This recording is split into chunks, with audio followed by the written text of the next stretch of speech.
And I'm welcoming you tonight to our panel discussion on United States foreign policy issues and the 2012 elections. Tonight we are privileged to have with us two retired U.S. Foreign Service officers, Dick Virden and Tom Hanson, who will not talk about the politics of how foreign policy issues may or may not be playing into the election campaign. That's not our focus tonight. But rather foreign policy issues at the time of the U.S. election. Really, what challenges will whoever is president on January 20th, 2013, what kind of challenges will they be facing? That's really what I've charged our speakers to do tonight. Dick Virden is going to speak first. He is a Johnny, a 1963 graduate of St. John's. He has served now for several years, and many of you may know him as our diplomat-in-residence. In that role, he is very willing to assist any of our students here in finding careers, not just in the State Department, but more broadly in the U.S. government with a focus on international affairs. And if you haven't yet had a chance to meet him and to dialogue with him, feel free to come up afterwards and introduce yourself and set up an opportunity to sit down with him.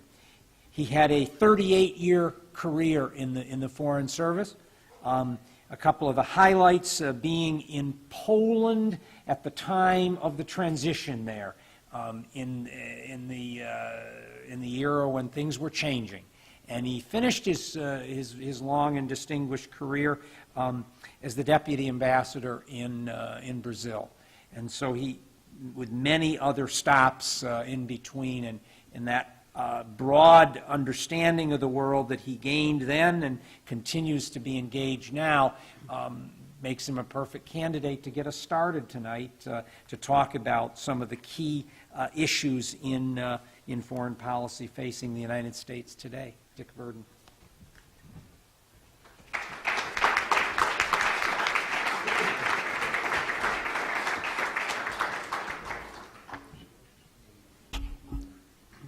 Thank you, Gary, and good evening, everyone. It's nice to be here and to join with my colleagues and all of you in what I hope and expect will be a very spirited give and take. I can't swear that I won't get into politics at all, though. The timing of tonight's session reminds me of a conference I organized with a Portuguese think tank when I was assigned to the American Embassy in Lisbon. This was in November 1989. And on the very eve of our seminar, it's going to be about European security, the Berlin Wall came down. So in our opening meeting the next morning, our first speaker, a Frenchman, took his speech and just tore it up and said, "That's all out the window." Well, so was my plan to begin by noting that foreign policy hasn't played very much in this campaign. All of that changed about 2 weeks ago. When our diplomatic installations in Egypt and Libya were attacked, killing 4 Americans, including our ambassador to Libya, Chris Stevens. Governor Romney quickly jumped into the fray, suggesting, among other things, that the attacks were due to the weakness of the Obama administration. Now, that's a tough case to make, since, in fact, there have been no shortage of assaults on our diplomats and our facilities under all of our recent administrations, including those of Ronald Reagan and George Bush, father and son. The Arab Spring is another matter, a much broader one, of which we have many unanswered questions. Maybe we'll get into some of those later on tonight. In any case, just like that, foreign policy was suddenly front and center in our campaign.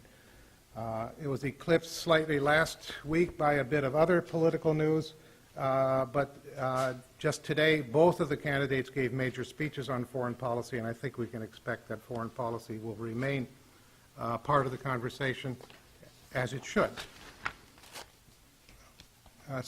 Certainly, foreign and national security policy will come up in the presidential and vice presidential debates, which start next week. Maybe these will be more illuminating than what we've seen in the campaign to date. We can always hope. So far, though, this campaign, like most others, has generated more heat than light, especially on foreign policy matters. If by light you mean a clear view of what the contenders stand for and what they will actually do about the issues of the day and crises that we've have not yet dreamt about. And this is what, after all, what we'd like to know. And it's what we'd like to know if, for example, you're a foreign diplomat based in Washington, the reverse of what Tom Hanson and I did for a living. And let's say you're the British ambassador to the United States, for example. Nice work if you can get it. In fact, one of my Foreign Service classmates did become our ambassador to London, the first and so far the only career officer ever to get that post. In any case, as a professional observer, you're paid to get behind the rhetoric, the verbal slips, the silly gotcha moments, the pratfalls, the attack ads, the money race, the distortions and the outright lies, and to try to figure out what the candidates really believe in and how they might perform on the world stage. So you watch and you listen to everything they say. You note the themes that they raise themselves most frequently or instinctively and emphatically. You look at the people around them and their track records. You consider what the party platform says. You know what the party faithful prefer.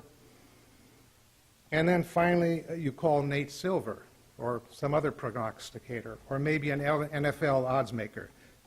I'm just kidding, but really, despite all the research you might do, it's going to be something of a guessing game.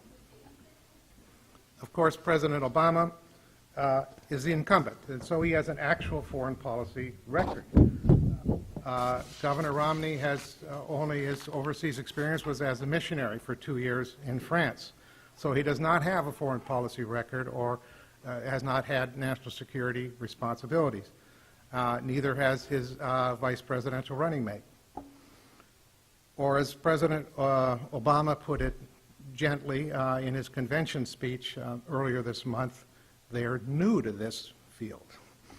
But then the situation was almost the reverse in 2008, when John McCain was a war hero running on a strong national security record versus a relative neophyte whom Hillary Clinton suggested was not ready for the 3 a.m. crisis call. I think she'd be the first to tell you now that President Barack Obama has answered that call. Someone observed recently that in Mitt Romney's case, that call might be put on call forwarding, but maybe that's a little unfair. Governor Romney made a trip to London, Tel Aviv, and Warsaw this summer to try to beef up add some substance to his foreign policy resume. It's not clear that he succeeded.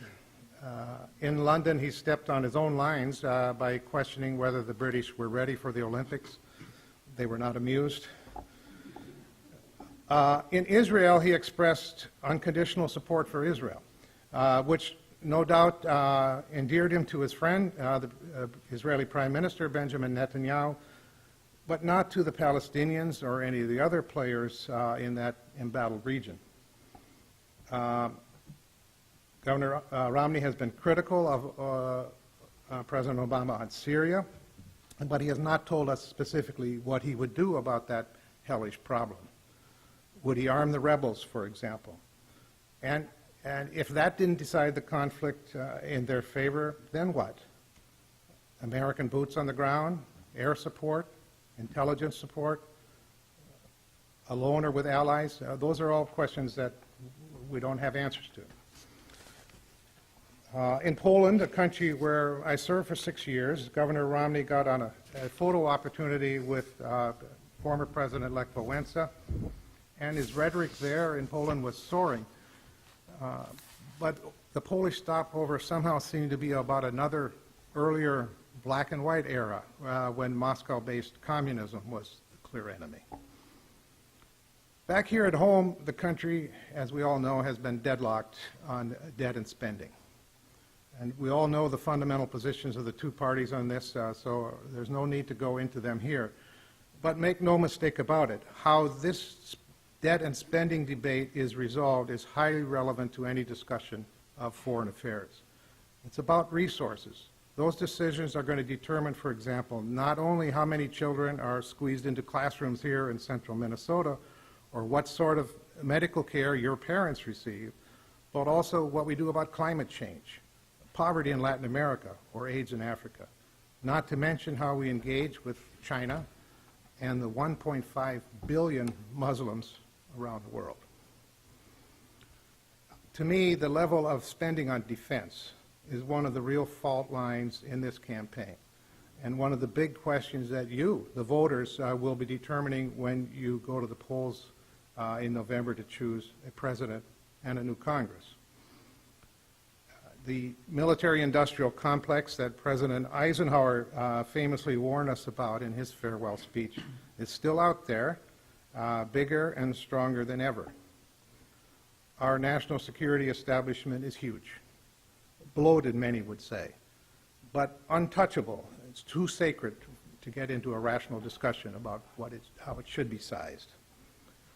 The United States spends about $600 billion a year on our core defense budget, not counting the costs of actual wars. That's more than 5 times as much as the next biggest spender, which is China. We alone account for more than 40% of the world's spending on arms. We have 1.5 million people in uniform and another million or so civilians working for the Defense Department. And when all the counting is done about our wars in Afghanistan, they're going to end up costing us more than $3 trillion. So that is context. Governor Romney and Representative Ryan has nonetheless called for increasing spending on defense to keep up with inflation, at least to keep up with the level of inflation. And they've criticized President Obama for not doing so. No other budget category is so protected, and in fact many domestic programs are eliminated or gutted. Specifically, Governor Romney has indicated he would step up military spending by $2.1 trillion over the next 10 years. When he spoke to the veterans of foreign wars about this, he was asked but declined to reconcile that proposal with his vows to also reduce the debt, protect Social Security and Medicare, and still keep the commandment against raising taxes. Washington Post columnist Dana Milbank called that the most mendacious moment of the campaign, which is saying a lot. But budget politics aside, Governor Romney's bedrock belief appears to be in the big stick, in relying mainly on U.S. military might to advance our interests abroad. Until today, he had said next to nothing about diplomacy and development, the other two sides of the triangle that with defense make up foreign policy or statecraft. My own experience in Vietnam and elsewhere is that many political problems are not solvable by military means. And when I was a student and then taught at the National War College, what we taught there was that an effective national security strategy uses all the tools of statecraft. Military force is not the only arrow in the quiver, and nor necessarily the one that we should use first or most often. Summing that up, I think foreign observers looking at our campaign are trying to figure out where we would be going on foreign policy. They're going to conclude that President Obama believes in what I just described as a balanced national security policy and tries to govern by that principle, but that Governor Romney is more likely to rely on the unilateral use of American military power than to work with allies trust in diplomacy, and invest in foreign assistance. For decades now, national security policy has been considered a Republican strong suit. Republicans have traditionally been regarded as stronger on national security issues, and their constituents seem to be more hawkish on foreign policy issues. And so with that constituency in mind, Governor Romney has argued not only for increased defense spending, but also he has voiced no questions asked support for Israel.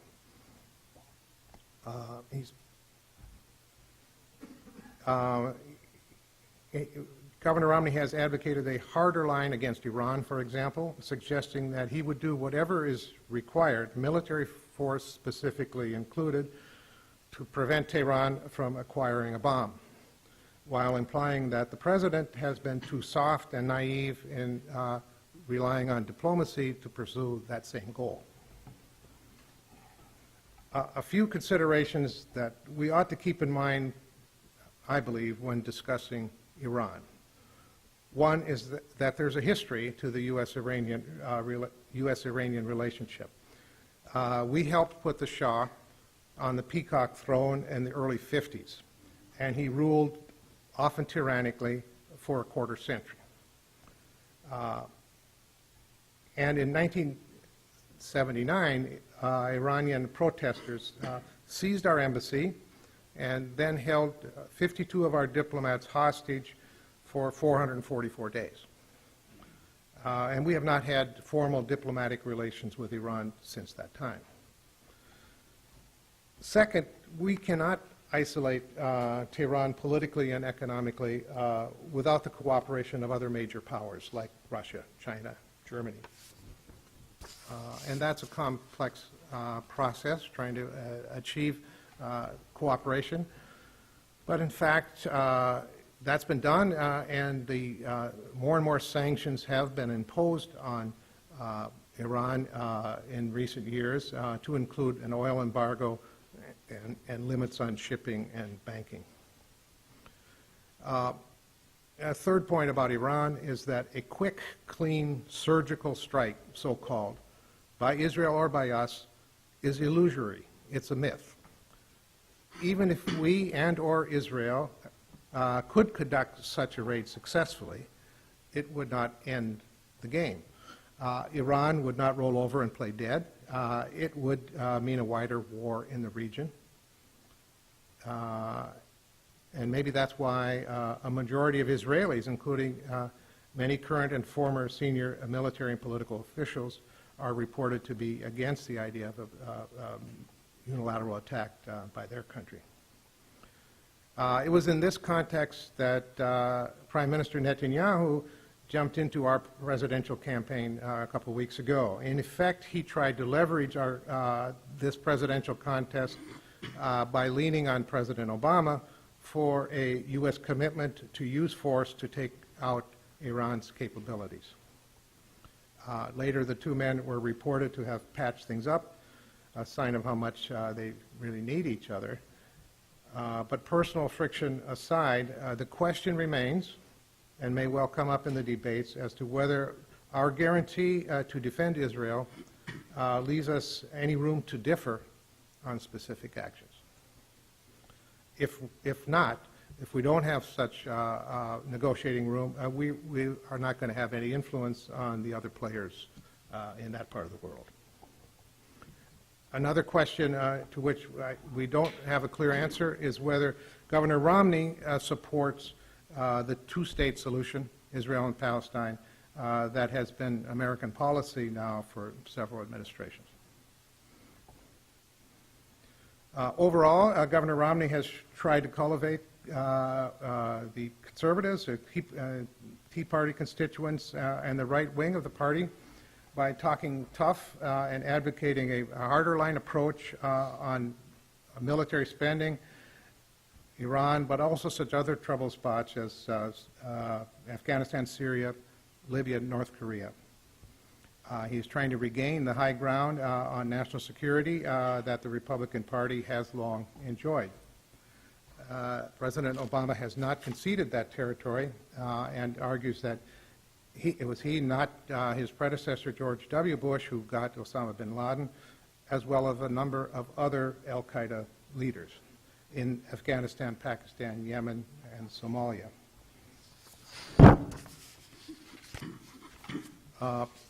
President Obama also has successfully wound down the war in Iraq and has developed what appears to be a viable exit strategy from Afghanistan, got a desired result in Libya, the removal of the dictator Gaddafi, without shedding any American blood, and has convinced the international community to tighten sanctions on Iran.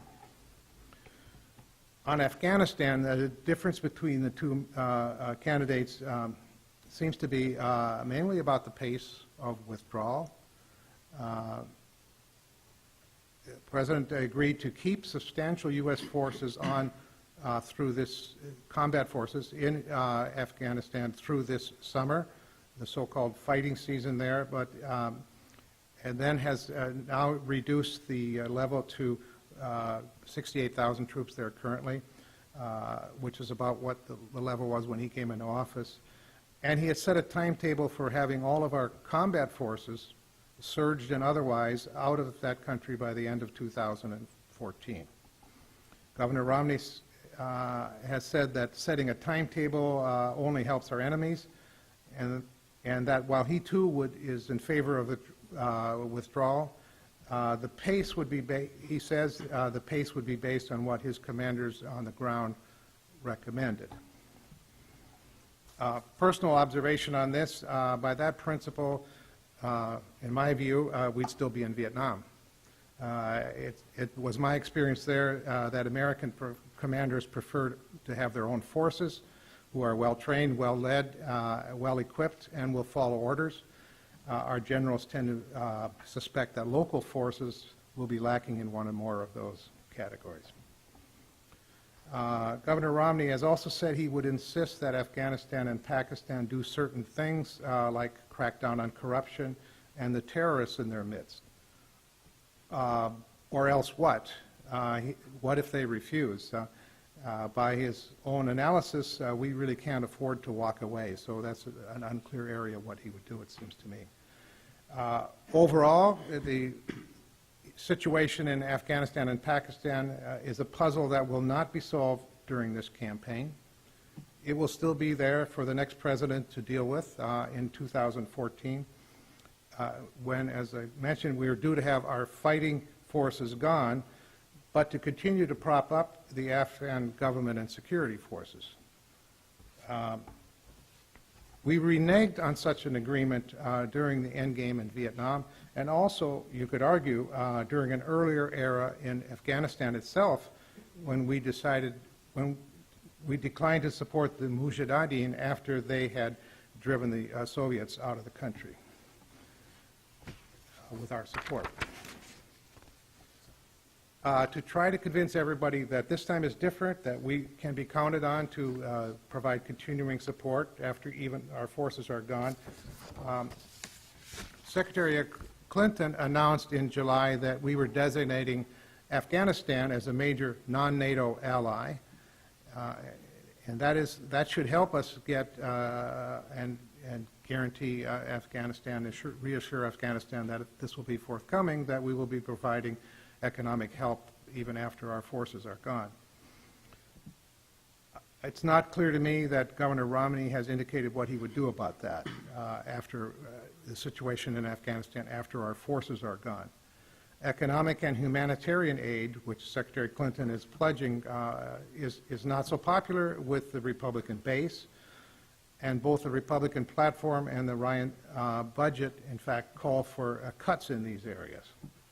So we don't know whether Romney would follow this, would adhere to the announced troop withdrawal program, and what sort of follow-on support he would provide once the troops have left.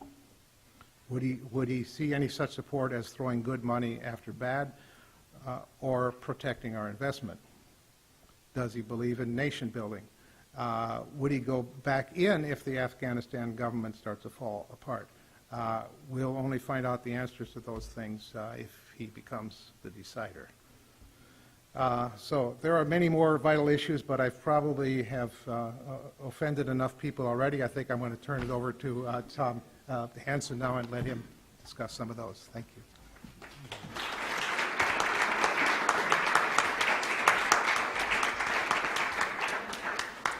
Our second presenter this evening is Tom Hanson.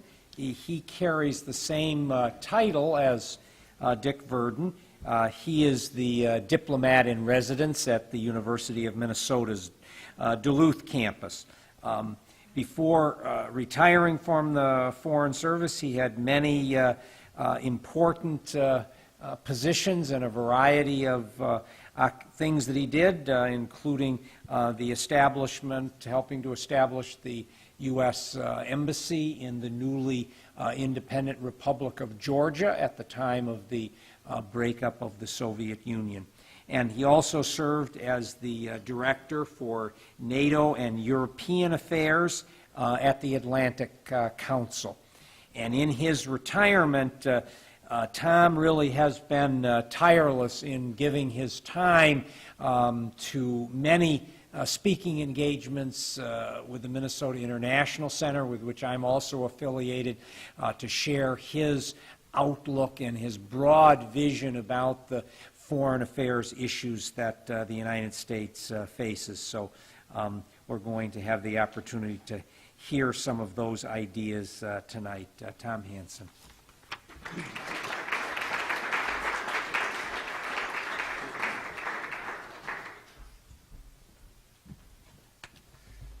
Good evening, everyone. It's a pleasure to be down here. I was here a couple of years ago, and I'm always impressed with the turnout, the interest that students here have in international affairs. I'm going to try in the very short time we have here to go over what I think are some of the key issues and trends that are facing us in this campaign as a nation, and most specifically that are facing your generation. Because we are living, as we all know, through a time of tremendous change, and it's reflected in our political debate. You know, the Cold War, in retrospect, seems to have been a rather simple time with a clear enemy, the white hats and black hats, communism, capitalism. When that threat ended, it's as if the world became demagnetized. And we've been trying to find a common assessment among ourselves as to what threats face us, what is happening in the world now in the post-Cold War era. And so I'll try to describe some of the debate, because we have just in the last few months as a nation announced an entire new strategy, an entire new foreign policy focus and defense focus, which I'll be describing to you tonight. It's called the pivot. And when you pivot, you move away from something and toward something. We are pivoting toward Asia. Now, this is a latent issue in the campaign. How much are the Republicans on board with this? What is their worldview? I will try very briefly to adumbrate that in the last part of my remarks after describing where we are actually at this juncture. A time of change. The last 30 to 35 years have been unprecedented. With the opening of China, the collapse of the Soviet Union, the opening of India, 3 billion new capitalists were out there. And capital was free to seek out the cheapest labor worldwide as never before. We're all living with the results in our job searches, in our economy, in a world economy that's plagued right now with lack of demand. And so how do we adjust to this situation, especially when one of the primary results has been imbalances in the world economy and a series of deficits that we face as a nation at every level, which condition what we can do in our foreign policy and our defense policy. Foreign affairs usually is not a major topic in elections, but this year it almost has to be, because we're facing trade-offs, as Dick described. We have to decide how much defense spending, how much budget cuts in other areas. It's a mix that's really going to set the parameters of our future. And it's all happening in real time. What are the threats facing us? We see the Middle East in flames. We see China rising. Not just China, but the BRIC countries. Brazil, very important player in the world today. Russia is back. 11 time zones, a lot of resources. India will be by far the world's most populous nation in 20 years. and of course China. So I want to describe what the Obama administration set out to do when it came in, its critique of George W. Bush, what it's proposing, and then taking a look very briefly, this has got to be very telescoped, at what the Romney campaign appears to be proposing. They are not fleshing out all of their positions, but I think we have enough information to, as Dick was pointing out, to know kind of where they'll be going. Now, when Obama came in, the first thing he did was to drop the term war on terror. It's no longer a part of our official parlance. He redefined the threats facing us as not just terrorism, but rather global challenges, climate change, nuclear proliferation, global issues that require cooperation with adversaries, with Russia, for example, with China, with the large countries. This is why, very early in his administration, he pressed the reset button with Russia. Not popular among Republicans. And Romney is vowing to reset the reset if he comes back in. He's identified Russia as our #1 geopolitical adversary. But Obama decided these larger threats were important enough that we had to cooperate with countries. And we signed a nuclear reduction agreement with them. They've been very helpful on Afghanistan. And so there have been some positive results, but this is something that is up for change in this election. Now, but more broadly, he has two basic criticisms, I believe, of what the Republicans did under George W. Bush. And they frame the pivot that I'm about to describe. The mood in this administration, and I'd say the mood in Washington even, was summed up by Robert Gates, the former Secretary of Defense, who served under both George W. Bush and President Obama. Last year, he spoke to the graduating cadets at West Point. And he said to them the following. He said, quote, "In my opinion, any future defense secretary who advises the president to again send a big American land army into Asia or into the Middle East or into Africa should have his head examined." The analysis that the Obama administration drew from our experience since 9/11 was that by defining 9/11 as a war on terror like World War II with enemy combatants and a major, a new threat, if you will, to replace the Soviet threat, dragged us into unnecessary land wars in Asia, in Iraq and Afghanistan. We got into counterinsurgency, nation building. You know, Bush's whole idea was there's a terrorist threat. It comes to us because people are not free. Where the human heart is not free, you have the roots of terrorism. We must have a freedom agenda, a transformational diplomacy to go out and create freedom out in the world. He declared before the UN that we reserve the right to intervene anywhere in the world in the name of human freedom. Now, there are echoes of this in the Republican campaign this year. This is why I am mentioning this, because it's still an important part of Republican policy outlooks. But the crucial moment which led to what we've experienced the past 10 years, that led to our National Guards, and I'm sure many of you have friends who have served in Iraq and Afghanistan, which led to all that we've experienced in the past 10 years, came not regarding Iraq, but regarding Afghanistan. The meeting which was held after 9/11, in which we tried to decide what to do about Afghanistan. There were two positions at the table, and here we see the two basic thrusts of U.S. foreign policy right now. State Department and the CIA said, we must go into Afghanistan, get rid of al-Qaeda, but leave the Taliban in place. Because the Taliban are the Pashtuns who have always ruled in Afghanistan. We'll get ourselves into a civil war we can never win. On the other side of the table, and that would have been an argument for counterterrorism, focus going after a terrorist group. The other side of the table, then Defense Secretary Rumsfeld, representatives of Vice President Cheney said, we cannot take the risk. We have to get rid of the whole platform. And we went in, got rid of the Taliban as well, and we've lived with the rest. Iraq was a second step in this direction. So In the words of Robert Gates, anyone contemplating this again should have his head examined. This is the mood we're bringing to Libya, to Syria, to all kinds of issues out there right now. But the second critique was that in doing this, in bringing troops into this part of Eurasia, we took our eye off the real story of our era, which is the rise of China and more broadly the return of Eurasia to the center of world politics and the world economy. Now, we have been at the center of an alliance structure since World War II. We had over 50% of world GDP, but the world has changed now. Our own intelligence agencies concluded a couple of years ago, we are already living in a multipolar world. It's not bipolar, it's not unipolar, it's already multipolar. We're going to have to be steering now among these rising countries, like Brazil, like Russia, like China. And so for this administration and for our policy now, it was a mistake to do this. We have to focus out here now. We have to pivot in this direction. Now, the Republicans are not on with this, because a pivot implies, from something to something else, and Mitt Romney is already saying we're throwing Israel under the bus. That's what he said in his speech at the convention. In other words, we're pivoting away from this area potentially to focus our resources out here. In response to this, the administration now talks about rebalancing instead of pivoting. But the underlying tension is still there.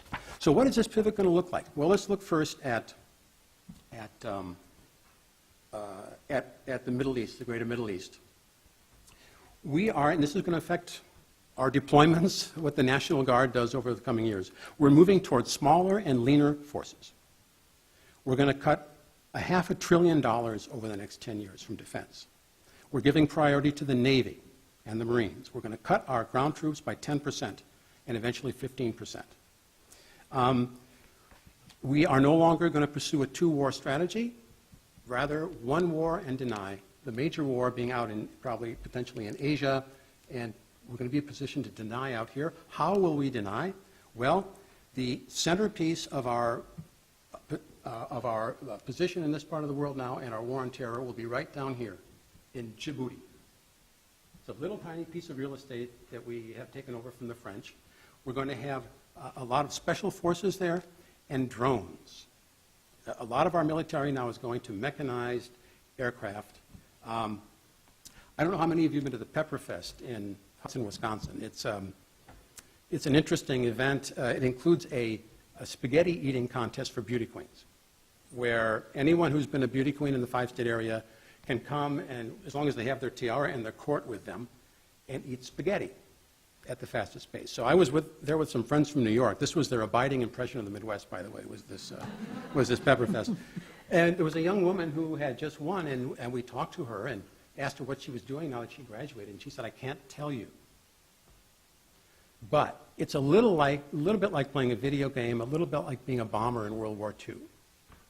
And the more we talked to her about it, the more it became clear she is going to be working in the drone program. These drones that are striking in Yemen and all over the Middle East right now are many of them based in Omaha, and many of the people guiding them are young women, because they are much better at this than men are. The Pentagon has found that women possess, whether it's the patience or whatever, better skills for the future of warfare, which is this drone program.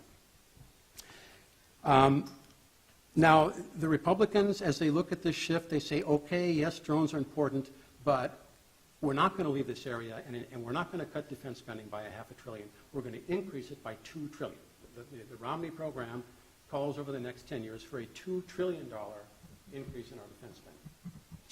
And so that's going to have to fit into the budget reconciliation plan somehow. So that is what we're pivoting, quote unquote, away from, and obviously this will be a very hard region to extricate ourselves from, especially in the wake of the Arab Spring. Iraq, Syria are becoming unstable. They're getting caught up in a regional conflict between the Sunni and the Shia in the region.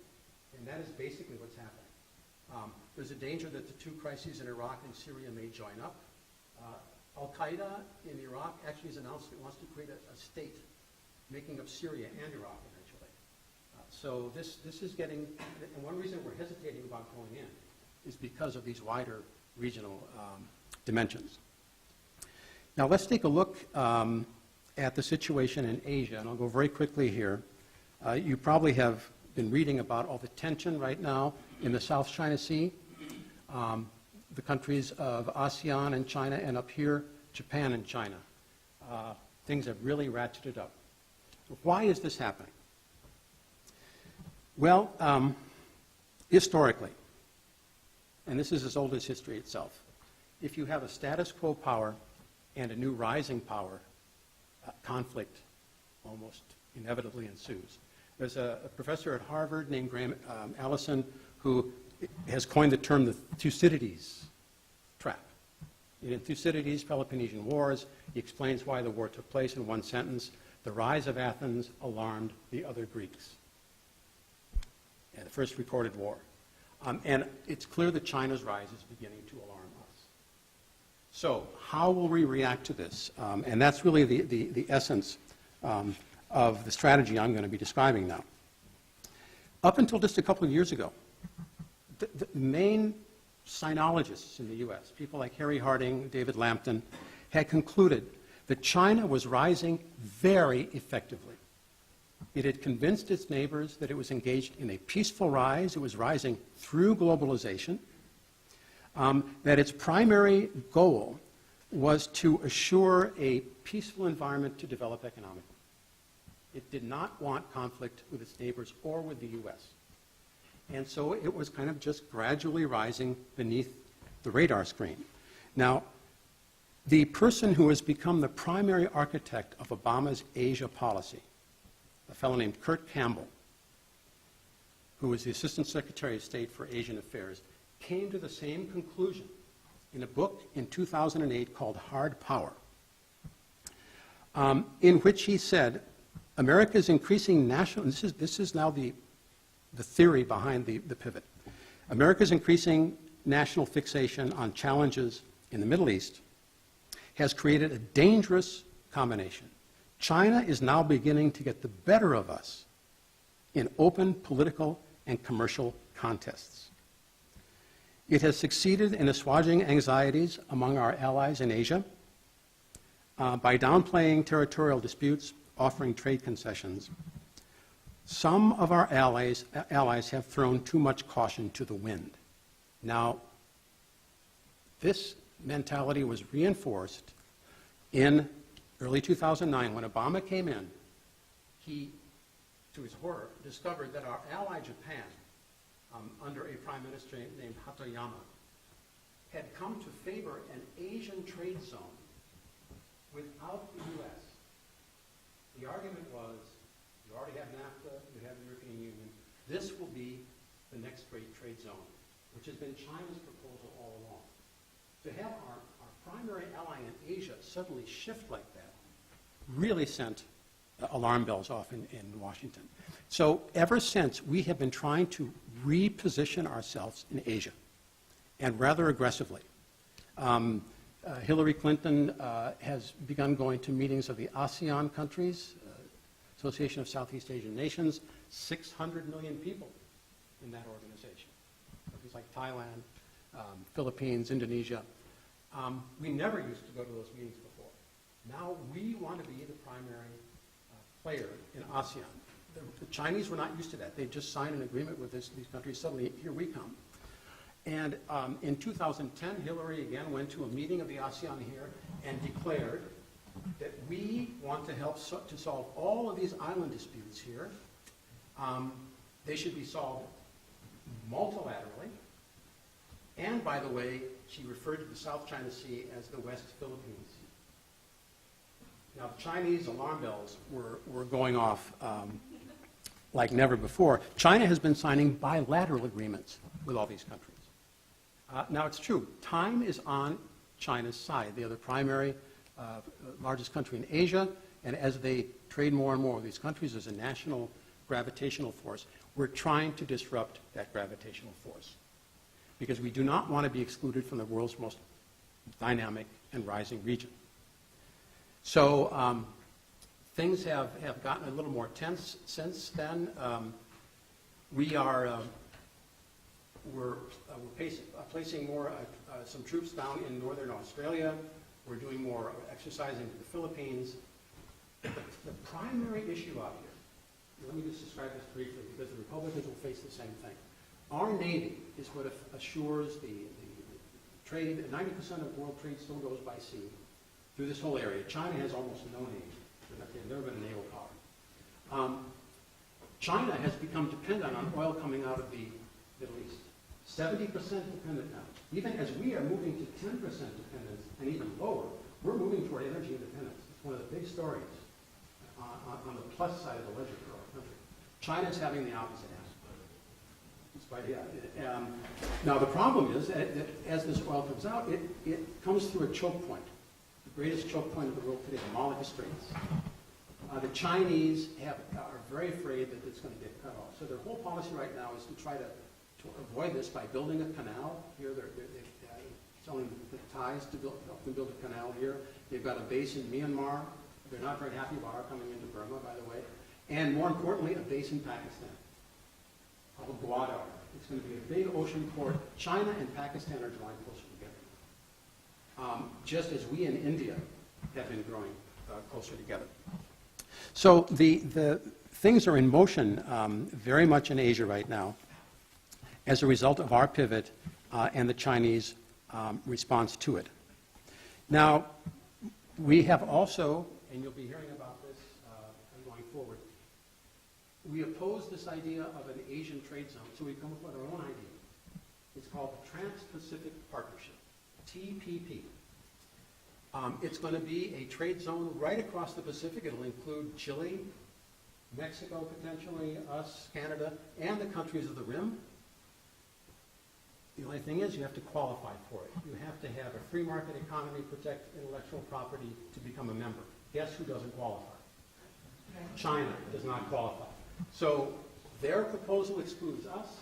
Our proposal excludes them. So little by little, as we are trying to reinsert ourselves there, things are heating up. This part of the South China Sea, which you're reading about right now, especially the Paracel Islands and the Spratly Islands, China estimates that there are 213 billion barrels of oil here, 10 times U.S. reserves. Natural gas, probably the same amount as in Qatar. So it's a very, very rich area. You can see the Chinese claim. Look at this. It comes right now by law, under the law of the sea, it's a 200-mile zone from your land border. That's what you can claim at sea. China is claiming this on the basis of 2,000 years of history. They're using historical arguments. Vietnam is also claiming a lot based on history as well. This is a spaghetti bowl of claims. Very hard to resolve in an international forum, which is what we are demanding. So tensions, as I say, are increasing here. At the last meeting of ASEAN, these countries of 600 million people, for the first time in 45 years, they were unable to agree on a final communique. Vietnam was backing our position. Cambodia was backing China's position. These countries are getting pulled apart right now in a way that they don't like by China and the U.S. Up in, it gets even more interesting up here in the north. Japan and China both claim the Senkaku Islands. There have been a number of naval incidents there, and things now have heated up because the governor of Tokyo has decided to just go ahead and buy these islands.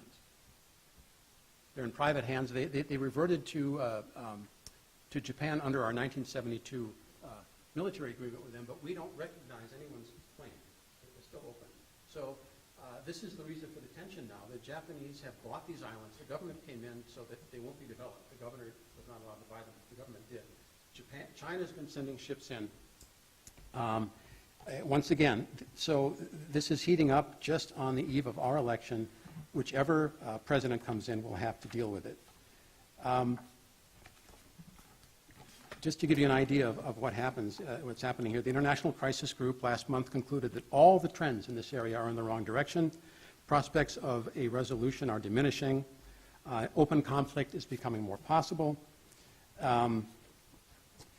The formerly quite moderate head of the Beijing University School of International Studies gave a speech in Washington last month saying that our relations with the U.S., between U.S. and China, are now a zero-sum game. The period of keeping a low profile by China is over. The U.S. is on the wrong side of history and no longer trustworthy. And the Japanese Defense Ministry at the end of July issued a white paper raising concern about the rise of China's military, that the People's Liberation Army is having more influence in China. They said the degree of military influence on foreign policy decisions has been changing, lack of transparency. Now, in fact, there are very few military representatives on the Politburo. Structurally, they don't have as much impact as you might think. The question is, though, whether this is shifting. This may be one of the subtexts to the Bo Chi Lai, the fellow in Chongqing who was kicked out because his wife poisoned a British businessman, was reputed to have very close contacts with hardline elements in the military. So our Defense Secretary, Leon Panetta, visited Beijing just last week, and it was all about, we're not trying to blunt your rise, we are not trying to encircle you, we're two great Pacific powers, let's have more military-to-military contact. I mean, the Obama administration is trying to ratchet this back just as China heads into its leadership transition. So I'm focusing on this part of the world because it is sort of the way our strategy is shifting. Let's take a brief look at Mitt Romney in the midst of all this. He doesn't disagree necessarily with pivoting out toward Asia. And he likes the idea of a trans-Pacific partnership, this trade area. He would rename it, though. If he becomes president, it will be the Reagan Economic Zone. That's the official line. But his basic idea, and this is that the motto of his campaign is an American century. In other words, not just the 20th, but also the 21st century will be an American century. And he says, quote, the unifying thread of our national security strategy is American strength. When America is strong, the world is safer. It's only American power, conceived in the broadest terms, that can provide the foundation for an international system that ensures the security and prosperity of the United States and our friends and allies. The best ally world peace has ever known is a strong America. And one of his main, if you want to kind of get an idea of his thinking, Robert Kagan is a strong influence on Romney's thinking. He has a new book called The World America Made, basically saying that American power is what has made this. He starts the book with It's a Wonderful Life. You remember George Bailey going back and seeing what the world would be like if he'd never lived? So what would the world be like without American power is basically his idea. And he says, is America in decline, or are Americans in danger of committing preemptive superpower suicide out of a misplaced fear of declining power? It's very much power of positive thinking. And as I say, they're going to spend a lot more money on defense if they are elected. So I think I'll stop there. During questions, there's a lot more to be said about what's happening in the Middle East and the Arab Spring. Pardon? Yes, the Robert Kagan book is The World America Made. And it very much, I think, reflects the thinking in the administration, or the possible new administration. So thank you very much, and I look forward to your questions.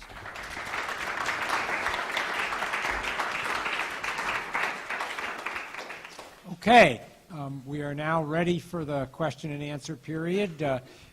Just so you know, our general plan here is to take about a half an hour of questions, so please, if you can, bear with us. We won't be longer than that, but we will entertain any questions that you have. Please direct them, if they are specific, to one of the two speakers, or if they are just to either one of them, and Tom or Dick can respond. So, who has the first question? So I'll start here in the front row. Rather not be the first, but you gentlemen, well, I know you know, St. John's has a new global business focus in their management department. 3 tracks doing business in Asia, Europe, and Latin America. I am having the good time doing the introduction to international business, and I keep pounding on the BRIC countries, both of you. BRIC countries, Brazil, Russia, India, China, and everything coming, the opening of the markets and the more and more representative democracies. In 1989, none of these folks were born in 1940. I mean, I found out that they were all born in 1990 and later, but I mean, how very, very, very topical. And I'm reminded of being a younger man working for a major corporation, multinational in New York in the 80s. And what's happening in China, with China, is the mirror image of what our relationship with Japan. I was hearing, you won the war, we won the peace. Rockefeller Center was owned by the Japanese. Talk about kicking the psychic teeth of especially New Yorkers. And China's beginning to pull back a little bit. I mean, they're not, I don't know, these things once. I thank you very, very much. I'm sorry I did not insist that my students come, because so much of it is applicable to what we're talking about. Okay. I want to be a devil's advocate and say, I've just been teaching about the Cold War, and we're re-examining how we analyze Soviet Union after the Second World War. And I want to ask you, I mean, are we maybe making a mistake in trying to contain China, and, in a sense that we are China threat is how much of this is, our sort of projection of it? Because China is a complex place, and China of Shanghai and China of hinterland are just completely different, and China is also developing countries. So to what extent are we sort of, just by looking at the trade and all that, projecting something onto China? Not that until China, I mean, some of China's reaction, we see them as aggressive, they will see them as defensive. So, I mean, I think we need to kind of, I wonder about sort of baseline again, by sort of, because given that 50-year-old war cost us so much, are we again going to create this enemy and then get locked into tensions? I'm just wondering. Yeah. Well, there's a danger, and actually this policy has been criticized even by some sort of moderate Republican thinkers. Somebody like Richard Haas, who's the president of the Council on Foreign Relations, thinks that we're unnecessarily stirring the pot at this point, and that really what we should be doing is restoring ourselves at home. And the Congressional Budget Office issued a report last month wondering whether we would have really the budget to do this kind of a major shift out to Asia. I think that the argument, there's kind of a theoretical underpinning for some of what we're doing right now. Toward Iran, people admit, and Leon Panetta will say, that they don't have an arms program right now that we know of. But they might, and we can't let them get to the point where they could. A theoretical situation becomes the basis. Same with China. We can't know what they'll do 15 years from now when they are strong, so we have to start hedging now. That's the argument. We have to start reacting now before they get to that point. Well, the problem, though, is it becomes a self-fulfilling prophecy at some point. So, the opinions are very divided. I think, whether because Obama lived in Indonesia, I don't know. He's got a very strong interest in Asia. And I think that if Romney comes in, he will add another piece to this. He's declared that on day one of his administration, he will declare China a currency manipulator. And that, by the way, sets all kinds of legal steps in motion in terms of retaliation. And Obama has stopped short of that so far. So, they're trying to ratchet it back now, but the danger is that China now, going into a leadership transition, the rumor in China is that this will be the first civilian leadership since Deng Xiaoping that will not have been handpicked by Deng Xiaoping. He apparently sort of singled out the leaders through Hu Jintao. This group not. Now, will they be slightly less legitimate as a result? Is the infighting we're seeing perhaps related to that somehow? Because the Deng people are still in the military, including members of his own family. And it's the military that's fearing encirclement. You know, we have 60 working groups with China, U.S.-China. Civilian, student exchanges, our economies are deeply interlinked. Did you know that of the 10 top exporters from China to the U.S., 6 are U.S. companies? It goes on within their books. I mean, our economies are like this. But the military is isolated. They don't speak English, nor do we speak Chinese, of course. There's very little military-to-military contact. And that's the concern now in Washington. That's why we are now trying quickly to get more contact with their military as this leadership transition takes place. But I agree, it's a risky strategy. Is it because the Chinese are feeling very much like they have been encircled? That reminds me of how the Soviets. Let me just make a couple of quick points. First of all, I agree with Manju. We should not assume that we are inevitably going to be enemies with China. There is no reason to make that assumption, and we should.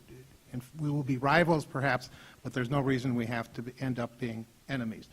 Second, on the pivot to Asia, it's also a fact that a lot of the countries in Southeast Asia have asked us to come back out there, partly to counterbalance China.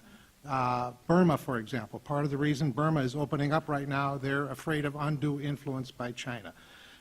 Singapore, the Philippines, Indonesia are talking with us about giving us basing rights for our fleet out there, partly again because of those claims over, the competing claims over all the oil and gas in the South China Sea. There's huge resources there, lots of money. So the countries that are out there have asked us to come back, and so the pivot, the big part of the pivot is increasing our naval presence in that region, and partly it's in response to the countries that are out there. But I'll disagree with that narrative, because that's what you'll read in the paper, that we're simply responding to the request of our allies. My point is that a lot of this was generated by us after a conscious political analysis early in this administration. And once the tensions got going, of course, they're going to want us all the more. Vietnam is the one country that would sign a basing agreement with us tomorrow if they could. I mean, Vietnam is solidly in our camp. I wish we had known this at the time of the Vietnam War, when we believed they were going to become a domino to China, which was another false premise at that time. Yeah, we got lots of questions. I'll start here, and then your second. So what are the chances that a nuclear Iran would cause the U.S. to need to shift its military commitments from this East Asia focus back to the Middle East and keeping straight from the Repeat the question first. Okay, the question I think was what are the odds that if Iran got a nuclear weapons that we would again shift our focus back to the Middle East? Well, lots of things happen if Iran gets nuclear weapons. I mean, we're committed. President Obama is committed. His Governor Romney is committed to preventing that from happening. There are some who argue that containment would be a reasonable concept, that after all, we lived with the Soviet Union, which had enough nuclear weapons to destroy us and the world many times over, and we survived that era. And I'm not advocating that. I'm just saying that there are some who say, all right, so Iran gets a nuclear weapon or two. Pakistan has 100 of them. And Pakistan is a very unstable, dangerous country, too. But anyway, that is one of the arguments. If Iran were ever to threaten to use a nuclear weapon, remember that it would be national suicide. If they ever used a nuclear weapon, we would then destroy the country. And I think their leaders also know that. I don't know if that answers your question. Yeah. There was a brief, the idea of containing Iran has been in the air for a long time. A lot of our European allies, Jacques Chirac and others, held to that view. And when Hillary Clinton was running against Obama during the primaries in 2000, an article came out by a fellow named Charles Krauthammer, who's a prominent neoconservative journalist, saying, well, if we're going to contain Iran, then the U.S. must issue a Holocaust doctrine, a Holocaust declaration, that any move by Iran would be met by total nuclear response from us, that would have to be part of the policy. And Hillary Clinton embraced that as part of her campaign. It became part of her, and which means accepting the idea of containment. And it's interesting that just yesterday at the UN, Obama said straight out for the first time, containment is not an option. He's on board now saying we cannot contain this. We have to do something. So that was a step, I think, in the Israeli direction. Question over here. I was wondering what you two think will be the end result of this week's UN General Assembly, whether it's more talk on the Syria crisis, on nuclear weapons in Iran, whether it's the economy in Europe. What do you guys think will be the biggest talkable thing? Not much. I'm sorry, but it's mainly a forum for speeches. Maybe there are interesting discussions that go on in the margins, but the UN General Assembly formal sessions don't produce much of anything. It's true, and there was a brief period, I mean, we saw it in Libya, a few other places, where there was some agreement at the UN after the reset with Russia and when China was still trying to kind of play by the rules. But now we're almost going back to a semi-Cold War situation as our relations with Russia have deteriorated, and now China has its hackles up. They're less willing to cooperate with us on issues in the UN, and we're seeing this on Syria now. So the UN is potentially more blocked on some of these key issues than it was, say, 3 or 4 years ago. Just one comment on that about my observation of leading our students to study the UN.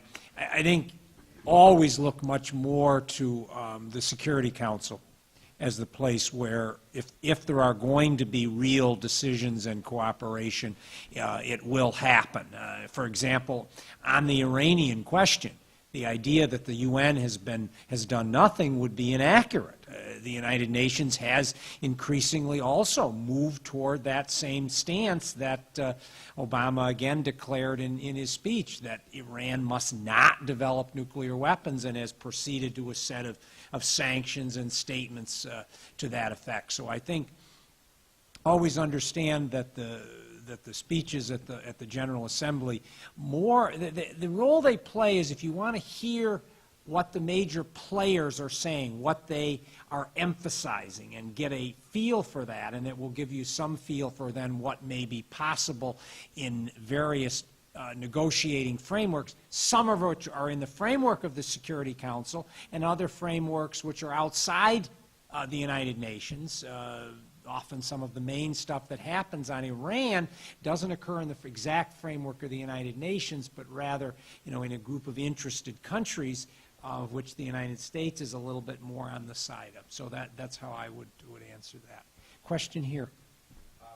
Given our history of operations in Bosnia, Kosovo, Somalia, and now the latest humanitarian intervention in Libya, the NATO air campaign, what do you see as the future of these types of operations, or as the Pentagon calls them, operations other than warfare?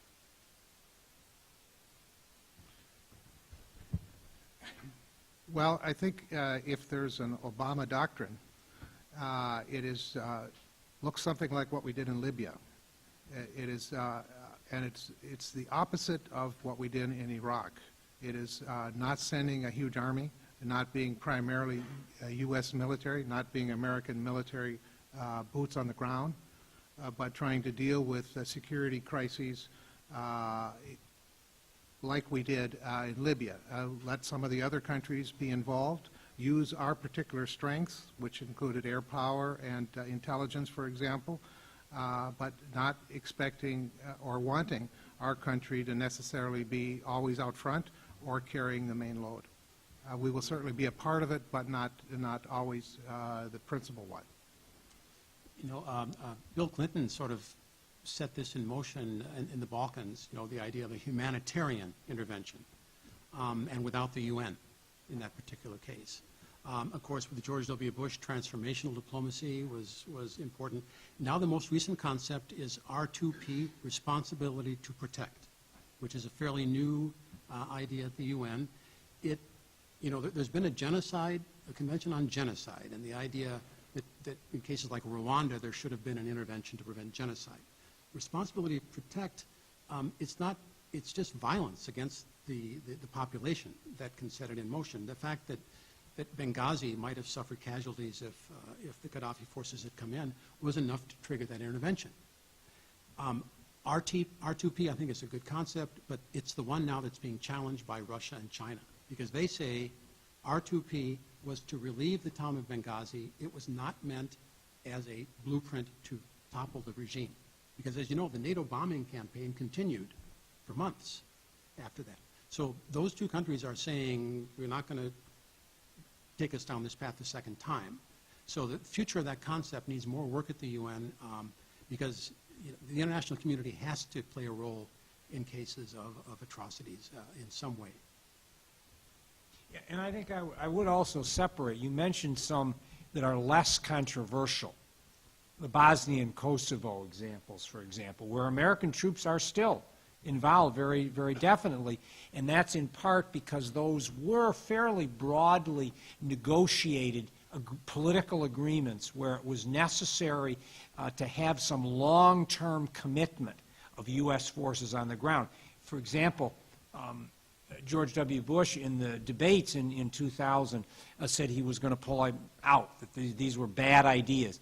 But once in office, I'm sure that cooler heads prevailed, and it was explained to him that these were long-term commitments that the United States had made, and that to withdraw from either Kosovo or Bosnia would open up the renewal of conflict, and the fact that in both countries, while there remain difficult political issues, especially in Bosnia, there's been no return to civil conflict. And yes, there are American soldiers, including guardsmen from various countries, states that rotate in. So I think there's a little bit of a difference between the kind of Libya intervention, much more controversial, and the kind of peacekeeping operations that the United States does remain committed to.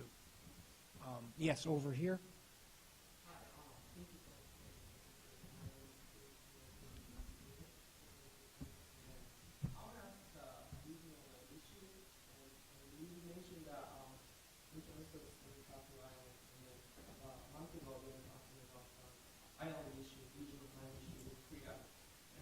Prime Minister Noda in the United Nations met and I read his speech last night.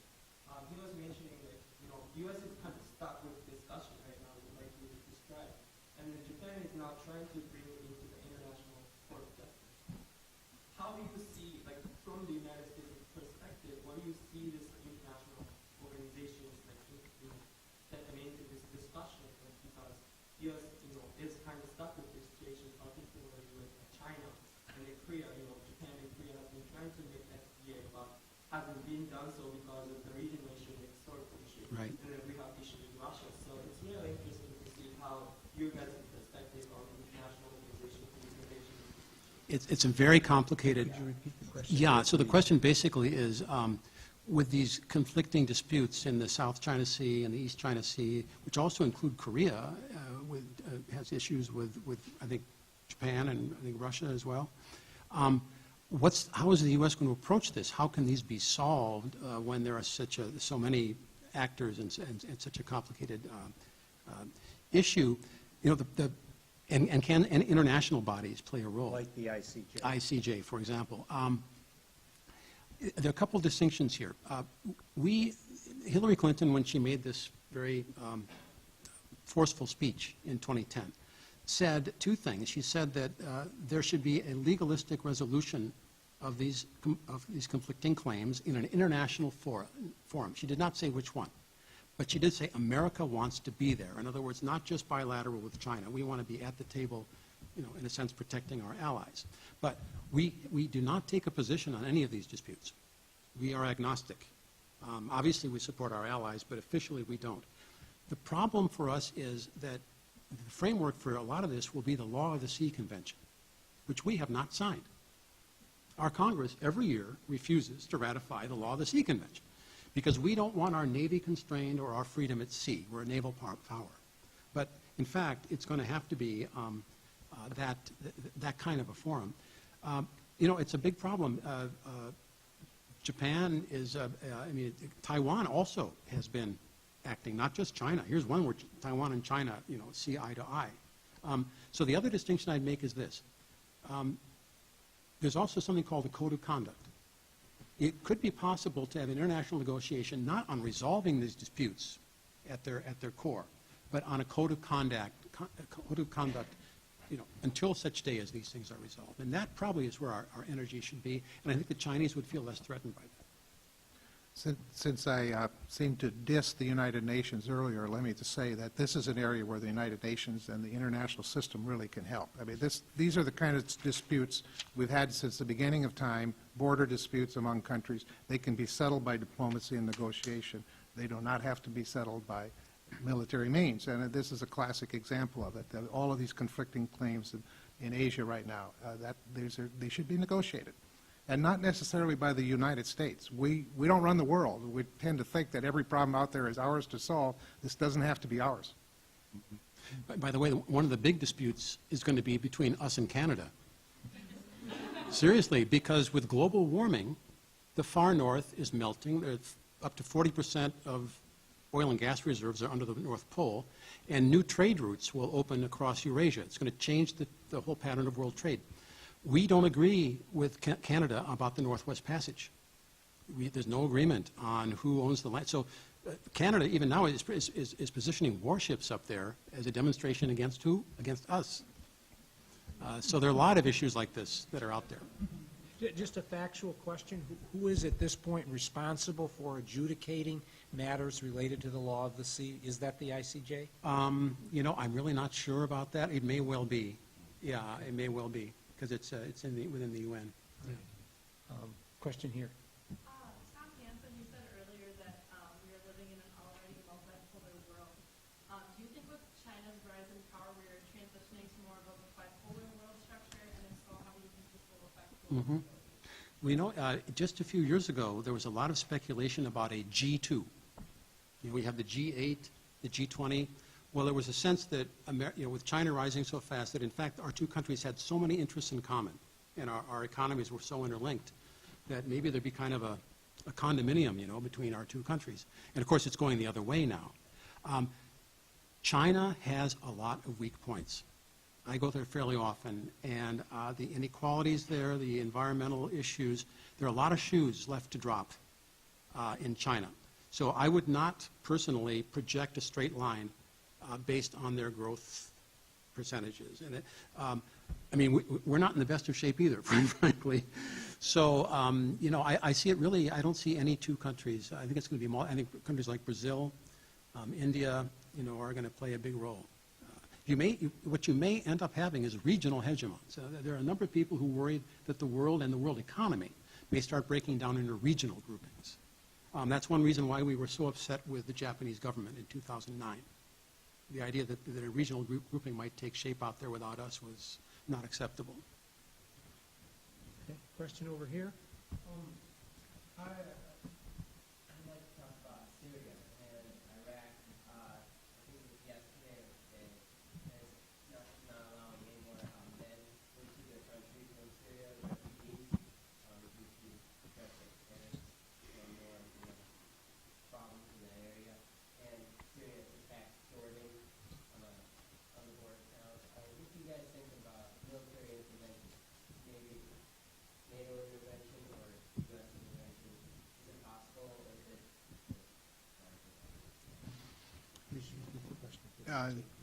The question was about Syria and the deteriorating situation there, and what do we think about the possibility of an outside intervention to stop it?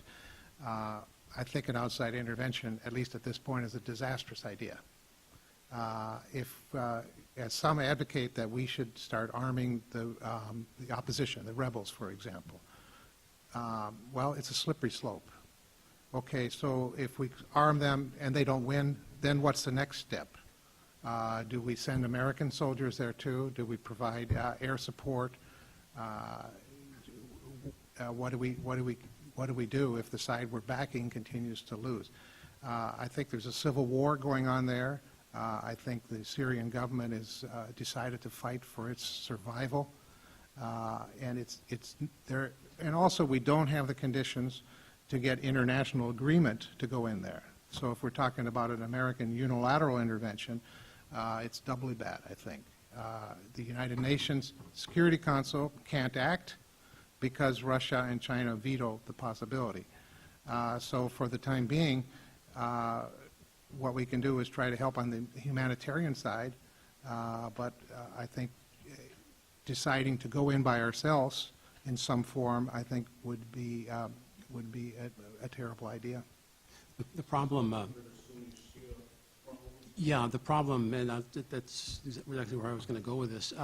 Unlike Libya, which 5 to 6 million people in a fairly geopolitically not unimportant but peripheral area, Syria is at the epicenter of Middle Eastern politics, but also of the ethnic politics of the region. And as I mentioned in my remarks, you know, the danger is that this could escalate into a regional sectarian conflict between the Sunni and the Shia branches of Islam. There are already signs of this happening as Iraq is starting to get, as the Iraqi Sunnis are getting drawn into this. And I highly recommend a book, that's about the third book I've mentioned here, but by Vali Nasser, N-A-S-R. He's just become the dean of Johns Hopkins SAIS. So if any of you are planning to go to graduate school at Johns Hopkins, he'll be your dean. The Vali Nasser's book is The Shia Revival. He wrote it in 2006. The basic issue is that what is now the modern Middle East for 500 years was under the Ottoman Empire. It was under the Turks. The Turks were Sunni. And so all through this empire, Sunnis, whether they were a minority or majority, ruled. And our invasion of Iraq actually liberated the Shia of a central part of this region. And so his book analyzed this. And I'll just read two sections from it. It's a very famous book. It's considered a Bible among Middle Eastern policymakers in Washington. Vali Nasser writes, the new Middle East that is emerging, and this includes the Arab Spring, will not be defined by the Arab identity or by any particular form of national government or economy. Ultimately, the character of the region will be decided in the crucible of the Shia revival and the Sunni response to it. And then he goes on to say, just as the settlement of religious conflicts marked Europe's passage to modernity, because the religious wars in Europe make this seem like child's play. I mean, you know, Germany lost up to 1/3 of its population in the 30 Years' War. I mean, the Catholics and Protestants really went after each other. So just like the settlement of those conflicts in Europe marked the passage to modernity, so the Middle East will have to achieve sectarian peace between Sunni and Shia before it can begin living up to its potential. We may be, and this is what people in Washington are worried about, we may be entering into that phase now. The most troubling, the New York Times today has an article about how Iraq's Sunnis are getting drawn into this conflict, because there's a contiguous border here between Iraq and Syria. You've got the Shiite Alawites over here, you've got the Shiites of Iraq over here, and in the middle, a big mass of Sunnis. And they're starting to cooperate. And Al-Qaeda in Iraq right now is saying that what it wants is a unified Syrian Iraqi state under a Sunni religious government. So intervening and Saudi Arabia is active, Iran is active, it's becoming a proxy war. So it's all well and good to talk about the uprising and human rights and everything else, which are important, but there are larger forces at work. And people in Washington really don't have any idea right now how to get at this. We've been looking at the Turks, hoping that they can be helpful, but the Turks have problems because the Alawites, 20% of Turkey shares the same religion with the Alawites, the Alevis and the Alawites. So what happens here is potentially very destabilizing for Turkey as well. So stay tuned, that's all I can say. And it's not Libya, it's much more complicated.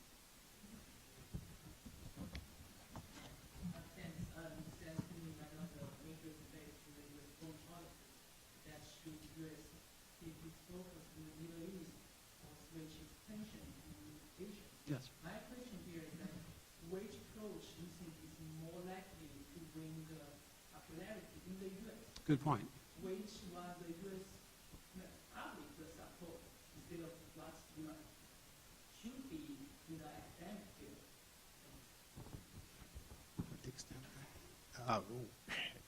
Well, the first thing I was going to say about this pivot to Asia was that it's not very popular with the Europeans.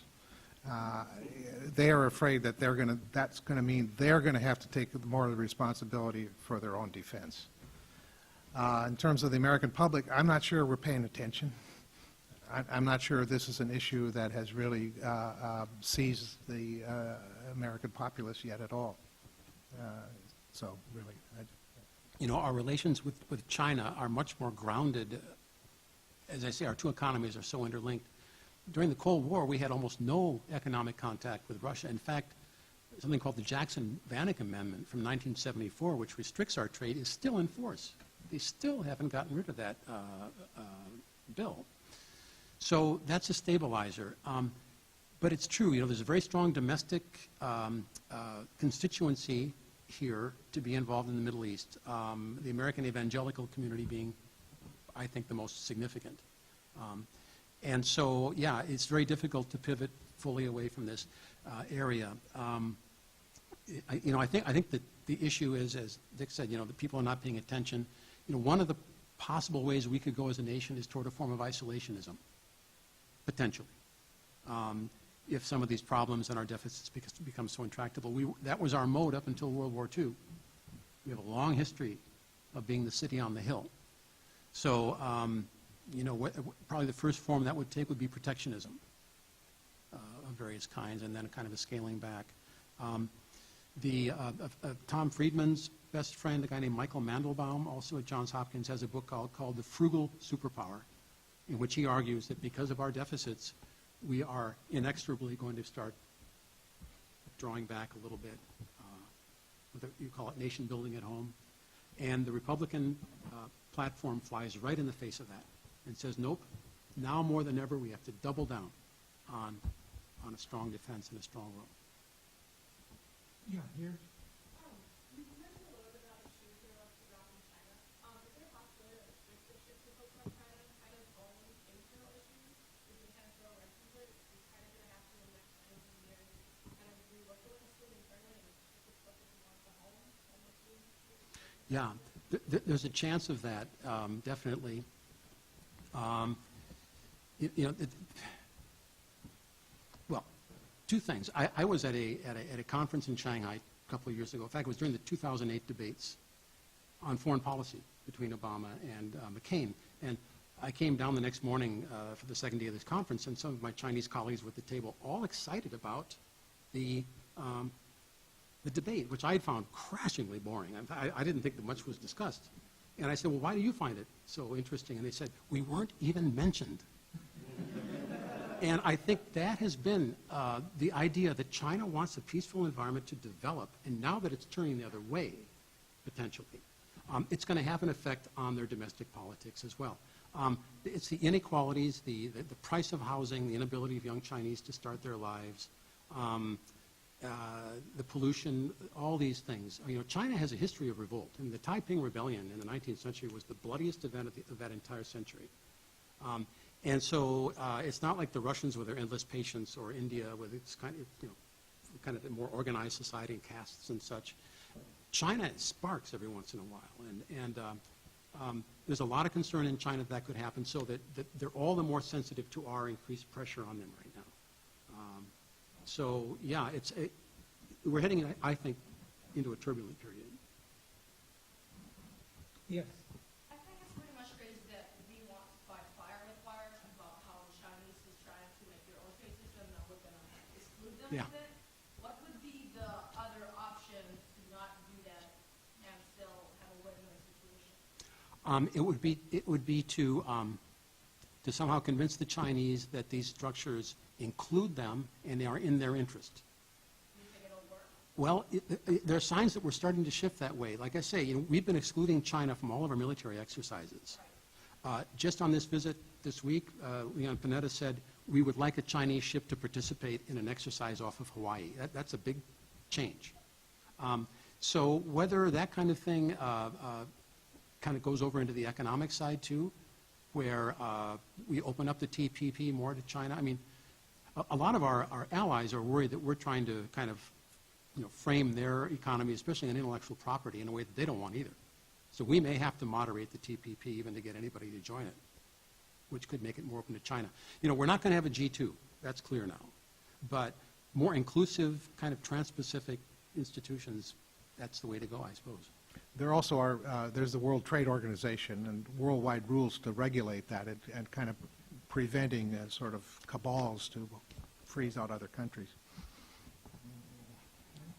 If there are any more questions, we'll keep it going. We've been speaking quite recently about Asia and different components of it. Yeah. Do you see that in the coming 4 years there will be another region that might rise, kind of challenge this rebalancing act that is driven towards China? Is it become a prominent policy issue that we discuss in this? Yeah. I'm sorry, Another region, what was those Latin America, is there another region of the world that could redemand policy attention in Washington? Well, it was mentioned earlier about the BRIC countries, Brazil, Russia, India, China. Brazil, I used to live in Brazil, and the cynics used to say it was a country of the future and always will be. Well, that's over. Brazil has arrived, and it is demanding attention. It's demanding a seat at the table. There are other countries in the same boat that are doing it, and many of them are pushing to revise things like the membership in the UN Security Council. Membership in that body was set up in 1945. It reflected the reality at the end of the Second World War. It doesn't reflect today's reality. So countries like Brazil and others are pushing for that kind of change, and I think we will see a lot more of that. That's whatever Brazil's president or his foreign minister go abroad, this is top on their agenda. UN reform. They want a permanent seat in the UN Security Council, and that's just an example of how other countries are.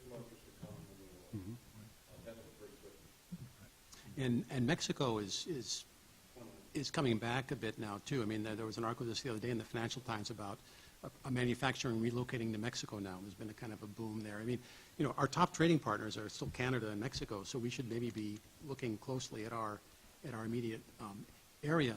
You know, Russia is, for, you know, better or worse, it's stabilized under Putin, and it has a lot of resources. India, we haven't talked about much. They're an important actor. They're going to be the world's largest country.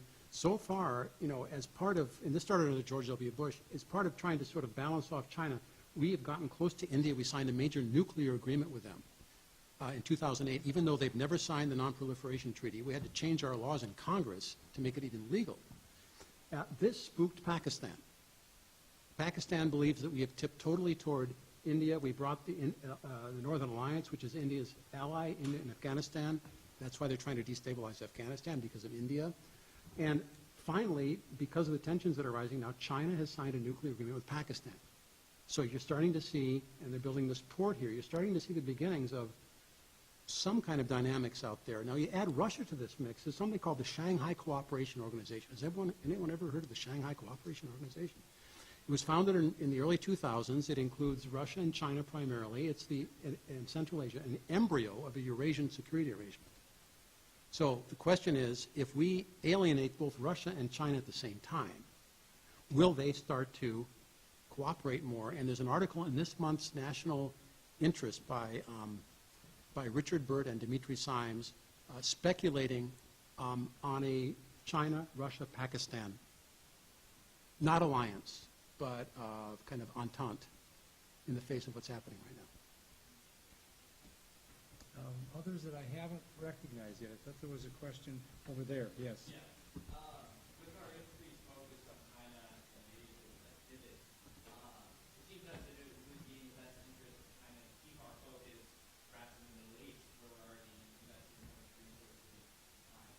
So my question would be, is the government of China actively trying to do that? Would that be in their interest to keep our focus right? And so how are they trying to do that?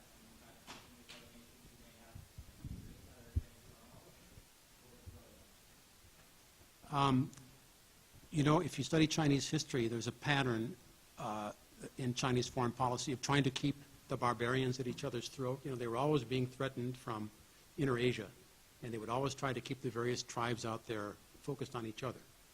So, I mean, I don't see that necessarily for the moment. I mean, they're not being very helpful on Syria.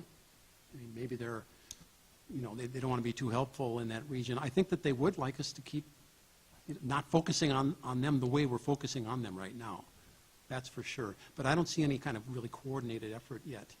Where you'll see it will be if they start really drawing closer to Russia and then this Pakistan link. That's where you'll start to see it.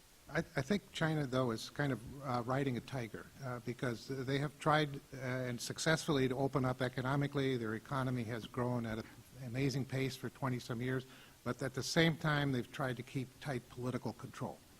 And I'm not sure that they can sustain that forever. And I think there are internal problems to try to keep that economy roaring because now all of these people have moved in to the cities from the countryside. They don't want to go back. You got to have jobs. You have to keep that economy going. And at the same time, they know they've got more and more possibilities for expression, and the government wants to keep political control of all that. They've got their hands full. Okay, I'm going to take, I think actually it's 10 after. You've been a very patient audience, a number of good questions. If you have some additional questions, feel free to stop up and engage our speakers. But thanks to Tom and to Dick for your presentations tonight.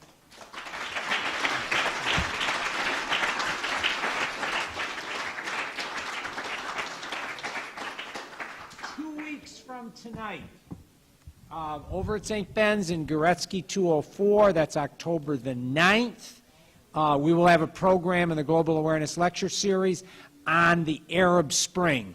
Raghi Assad, an Egyptian professor at the Humphrey Institute, will talk about Egypt 2 years after the Arab Spring.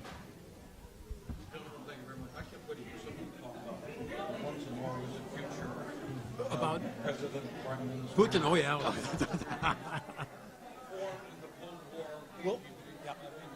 We'll have many more years to talk about him. Yeah. Yeah, no, it's right. Yeah, he's, the problem is he's more popular.